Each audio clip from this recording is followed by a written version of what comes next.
Buenos días, compañeros. Hoy vamos a hablar sobre el tubo pleural. Estamos en la clase de clínica quirúrgica impartida por el doctor Guillermo Oswaldo Ramos Gallardo y yo soy Lino Ángel González Lomelí.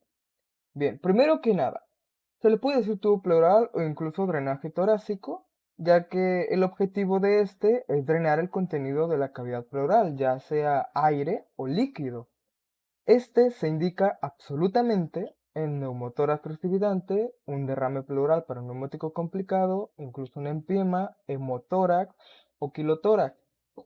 Dependiendo del tamaño del tubo pleural, los tamaños, ya sea menor o igual a 14 French, son el tratamiento de primera línea para hemotórax, para neumotórax espontáneo y derrames pleurales en general. Luego tenemos también el catéter pleural permanente, el cual nos va a servir para derrames malignos sintomáticos después de una pleurodesis que fue fallida. También puede ser un derrame benigno sintomático que sea resistente a terapia médica. A su vez, hay que recordar que nunca va a ser indicado en un paciente que tenga un INR mayor a 1.5 o 2, tampoco que tenga plaquetas menores a 50.000, que tenga adherencias pleuropulmonares o que el área de la piel donde vamos a insertar el tubo pleural esté infectado.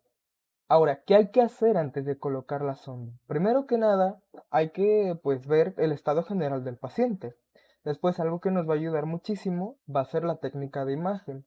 Se recomienda realizar una radiografía de tórax, ya que la tasa de complicaciones puede variar en un 6% hasta un 37%. Entonces, hay que utilizar la radiografía de tórax para ubicar más que nada también qué tan grave es la situación. Ahora, una auscultación también para ver la lateralidad de la lesión y marcar ya sea en un nivel que esté más alto el derrame o un nivel más bajo. También hay que realizar una toracocéntesis y una anestesia. Se recomienda el periósteo costal y la piel, esto antes de insertar el tubo pleural. Esto ya se refiere a cuando estemos haciendo la incisión. Luego también hay que evitar trayectos subcutáneos tangenciales. Siempre tienen que ser paralelos a la costilla, ya que esto se realiza para evitar dañar el paquete vasculonervioso de la costilla que se encuentra en la parte inferior. Luego, ¿cuáles son los lugares de inserción? Bien, primeramente hay que comprobar si existe un enfisema quirúrgico o si hay indicios de infección en la zona de drenaje donde vamos a insertar el tubo pleural. Pero los lugares donde más se utilizan, o más bien que tienen que ser utilizados, puede ser el cuarto o quinto espacio intercostal, y este es más recomendado para un neumotórax y un derrame pleural. También está el segundo espacio intercostal, eh, a nivel de la línea clavicular media, que este está casi solamente indicado para neumotórax. Luego tenemos también el vértice inferior de la escápula, que se recomienda para un derrame pleural paraneumónico y empiema. Bien, ahora, ¿por qué el sitio de inserción? Por ejemplo, el segundo espacio intercostal. Este es casi solamente indicado para neumotórax. ¿Por qué? Cuando es un neumotórax es cuando hay aire. Por lo tanto, pensemos en lógica. Hay agua en los pulmones, claro, claro está. Por lo tanto, el agua se va hacia abajo. ¿Y el aire, hacia dónde se iría? Pues hacia arriba. Por lo tanto, el segundo espacio intercostal, al ser un área más alta, estaríamos teniendo un mejor lugar para poder hacer ese drenaje de aire. Y bueno, los otros lugares, pues ya estamos hablando, por ejemplo, de un derrame pleural, en donde tendríamos más que nada también pues líquido. Entonces, el cuarto y quinto espacio intercostal es una porción más inferior, lo cual nos daría un mejor lugar de drenaje. Hay distintas técnicas, pero desde aquí me gustaría advertirles que la técnica del trocar está ya descontinuada, o incluso, pues sí se suele utilizar, pero es muy peligroso utilizarla, ya que la técnica del trocar se utiliza una pequeña guía, pues metálica, es rígida, es metálica, lo cual esto condiciona mayor riesgos para causar una lesión a nivel pulmonar o pleural o incluso a alguna otra estructura que esté alrededor de esto. Por lo que más se recomienda son las técnicas en disección de Roma, o las técnicas de Seldinger, las cuales las voy a mencionar al final, cómo se realiza cada una y hay unos videos ilustrativos. Tenemos diferentes tipos y tamaños de tubos torácicos y también diferentes materiales. Por ejemplo, tenemos algunos que son de cloruro de polivinilo, otros de polietileno y otros de silicona. A su vez tenemos diferentes tamaños para los cuales van a ser diferentes su función. Cuando hablemos de tubos de gran calibre, son tubos para poder drenar contenido más denso, por ejemplo, sangre o pus. Y los de calibre más pequeño son para drenar ya sea aire o incluso líquido. Pero el tamaño es importante, aquí se importa el tamaño, por lo que un tamaño umbral o el tamaño más promedio o más óptimo son de 14 frames e incluso de 20 frames. El de 14 es el más utilizado, incluso pues es como lo más recomendado, pero pues hasta un 20 está perfecto. Tenemos los de pequeño calibre que los clasifican como menor o incluso 14 frames. Un tubo de gran calibre que ya estaríamos hablando de más de 14 frames. O un tubo de calibre medio que de 16 a 24 frames. Este se mencionaba en la literatura que apenas se está utilizando este término, pero pues incluso decidí mencionarlo para poder tener tres categorías. Ahora, hablando de su tamaño, el tamaño que se menciona en frames aquí refiere más que nada a su diámetro exterior, donde un frames es igual a un tercio del milímetro. El tamaño óptimo para cada cosa realmente sigue siendo un debate, más bien depende del motivo por lo cual se va a utilizar. Por ejemplo, se utilizan drenajes grandes de 18 frames en los empiemas para prevenir que la pus bloquee el drenaje. Entre más grande sea el drenaje, va a haber una menor obstrucción, pero pues depende para que lo queramos.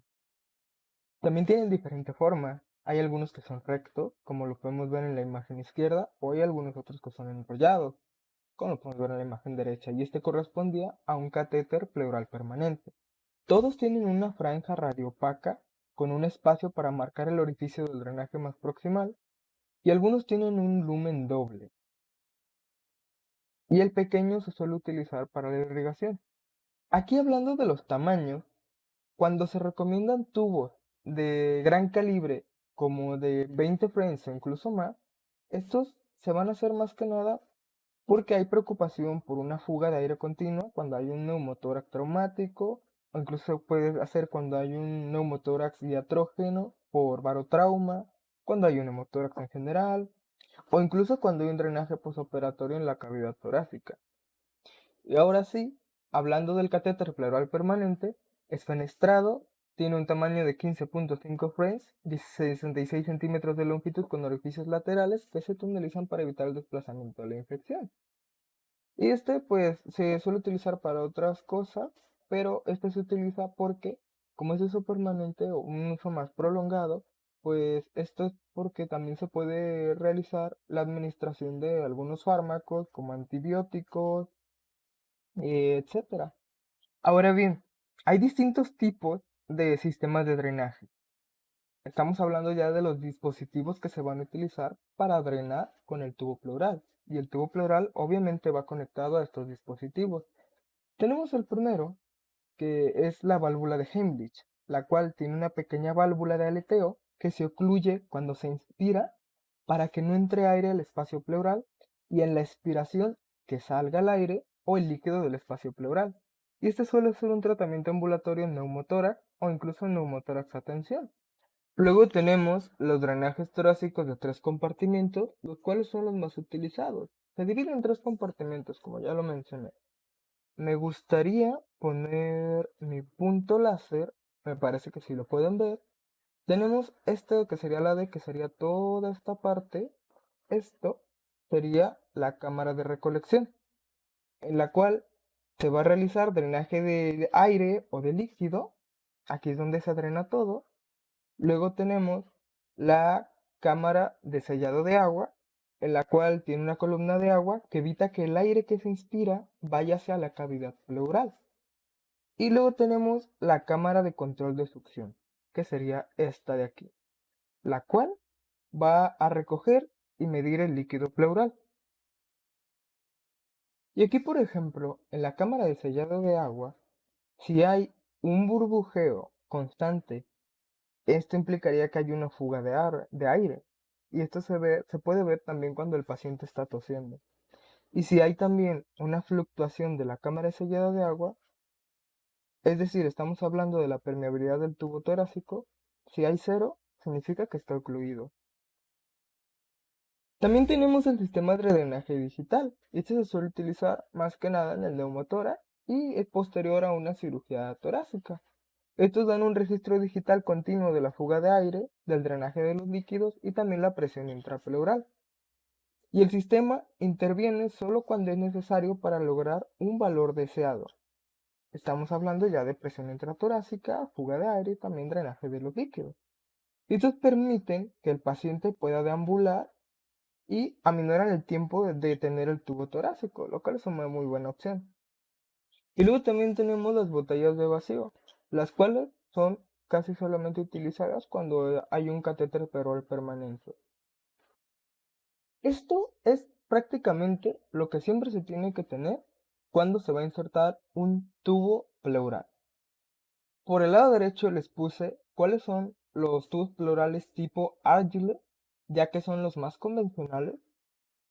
Sin embargo, pues hay de distintos tipos, ahora sí que hay muchos.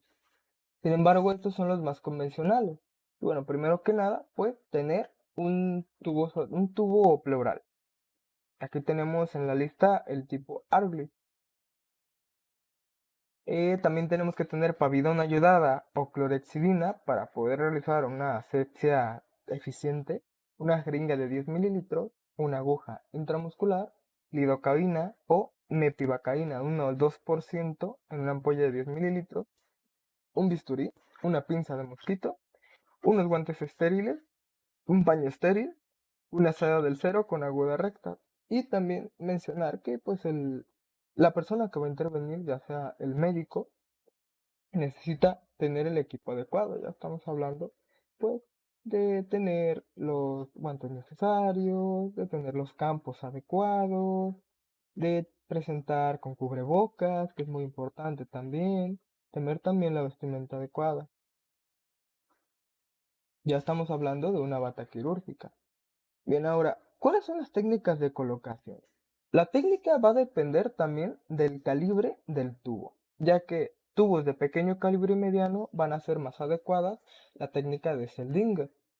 Los tubos de gran calibre van a ser más que nada para la disección de Roma o incluso la técnica de trocar. Pues la técnica de trocar hay que olvidarla, es muy riesgosa, no se tiene que realizar. Y bueno, esto puede realizarse tanto en cama o incluso en una sala de endoscopía, ya que es una intervención menor, pero pues debe tener siempre una asepsia correcta y el manejo adecuado por parte del médico. ¿Cuál es el lugar y cuál es la forma que tiene que tener el paciente? O más bien la posición.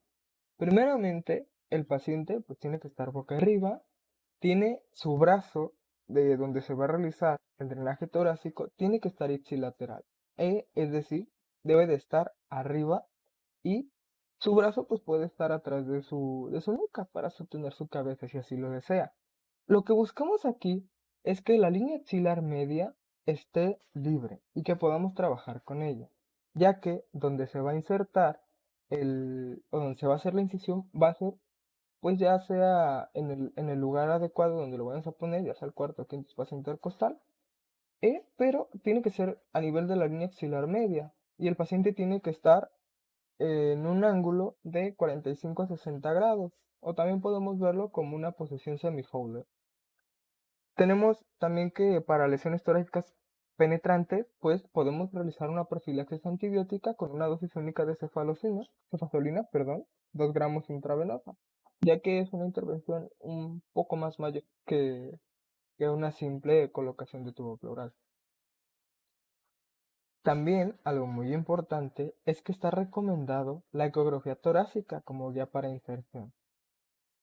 En un estudio se comparó una auditoría de 2 años después, es decir, primero 2 años antes se realizaron 103 colocaciones de tubo pleural y después de los 2 años se realizaron 105 colocaciones de tubo pleural, pero implementando la ecografía torácica, por lo cual se dieron cuenta de que después de la implementación ya no hubo casos de punciones secas, ya no hubo perforación de vísceras, tampoco hubo sangrado clínicamente significativo o una inserción en el lado equivocado y se mejoró mucho la técnica de inserción, por lo cual es una herramienta bastante buena. Bien, esta es la técnica de Seldinger. Primero que nada, pues se tiene que realizar una asepsia correcta, se tienen que colocar los campos, tenemos que ubicar el cuarto quinto espacio intercostal, realizar una pequeña anestesia y realizar la incisión. Ahora, después vamos a proseguir a colocar la aguja con un poco más de anestesia, con un poquito más de anestesia en tejidos subyacentes y pues en la pleura parietal. Y aquí se puede inspirar el líquido o ya sea aire para ver si estamos en la localización correcta. Esto es más que nada para ubicarnos.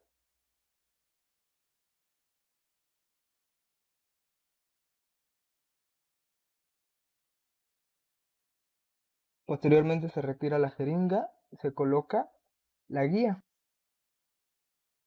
que es muy importante que tiene que pasar sin resistencia, ya que si pasa con una resistencia mayor significa que quizás no estamos haciendo bien la colocación.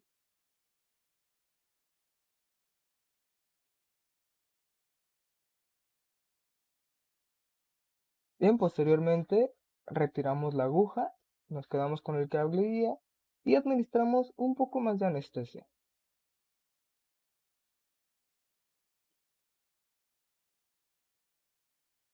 Ya una vez colocado, vamos a pasar a introducir por el cable guía un pequeño dilatador.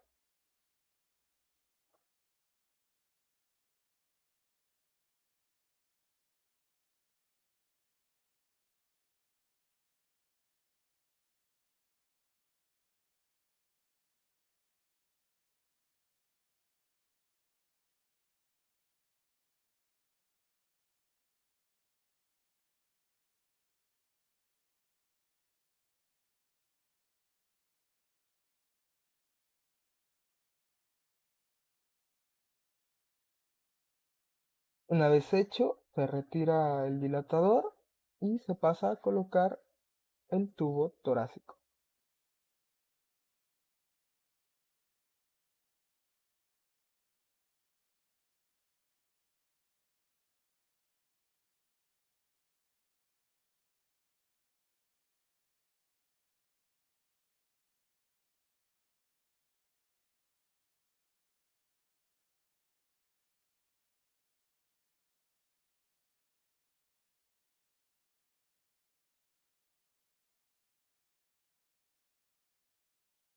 Ya una vez colocado, se retira la guía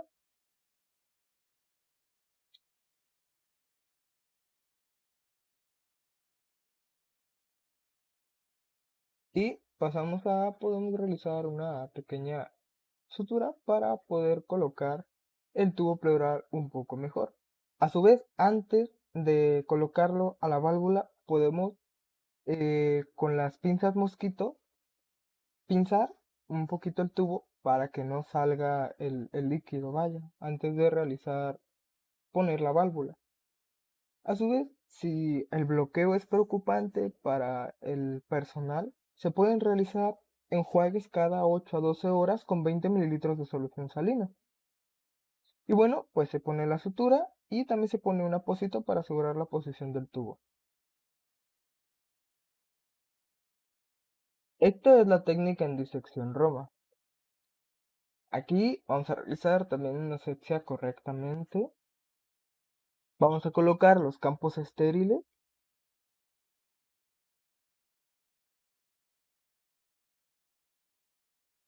Aquí vamos a localizar el lugar donde se va a insertar. Mencionábamos la cuarta, la quinta, el espacio intercostal.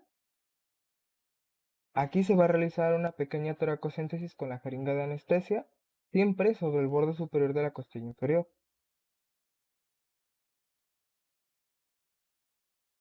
Se va a seleccionar el calibre del tubo pleural.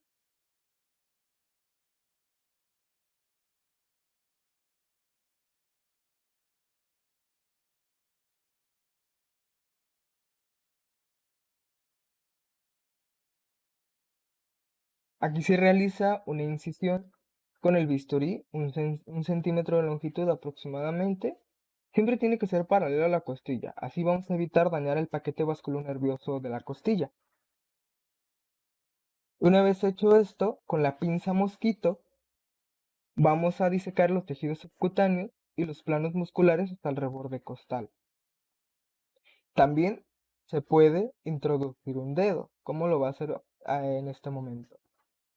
El hecho de introducir un dedo no es más que para evitar o más bien romper si están en presencia las adherencias pleuropulmonares y poder así asegurar una correcta colocación del tubo torácico. El tubo debe colocarse en el margen costal superior para evitar lesiones en el haz neuromuscular intercostal y en ningún caso debe cerrarse la pinza mosquito dentro de la cavidad pleural.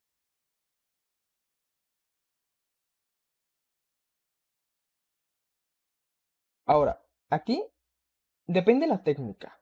Si es un tubo pleural sin trocar, se puede utilizar la pinza mosquito para introducir el tubo pleural. Aquí vemos que lo introduce y aquí va a depender la, la dirección a la que lo vamos a introducir. Por ejemplo, si es un neumotórax, se va a introducir hacia arriba y hacia adelante.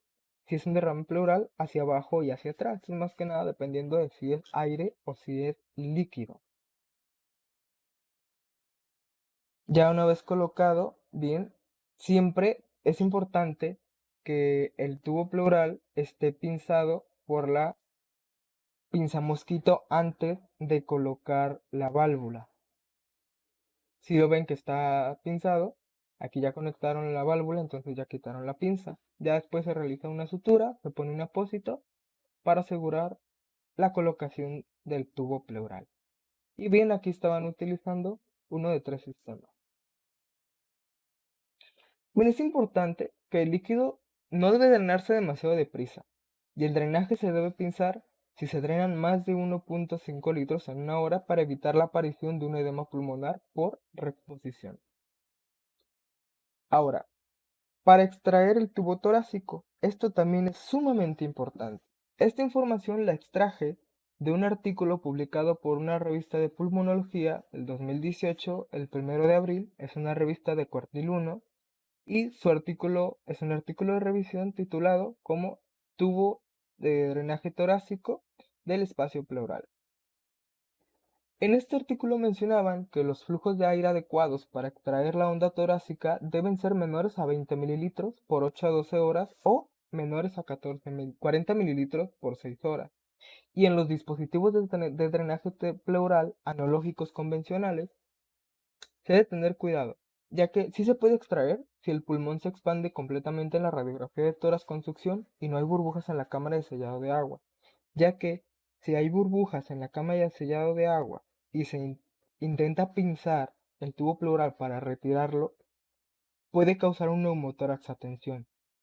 Y en los derrames pleurales realmente no hay una salida de líquido que esté estandarizada, pero se mencionaba que en situaciones postoperatorias se pueden extraer con salidas diarias de hasta 450 mililitros. El paciente es importante que esté en una posición semi-Fowler también, ya que esto evitará que haya más molestia y también evitará que haya una salida abrupta del tubo pleural. Bien, esta es una demostración de cómo debe realizarse la extracción del tubo pleural. Primero que nada, antes debe realizarse un registro de signos vitales y el paciente debe estar en una posición semifowler. Y también se le puede administrar un analgésico para evitar una mayor dolencia. Aquí también es importante que el tubo pleural debe de estar pinzado con la pinza mosquito o cualquier otra pinza, pero tiene que estar pinzado para evitar que haya una salida del contenido de la cavidad pleural. Aquí retira el apósito, se hace una pequeña limpieza,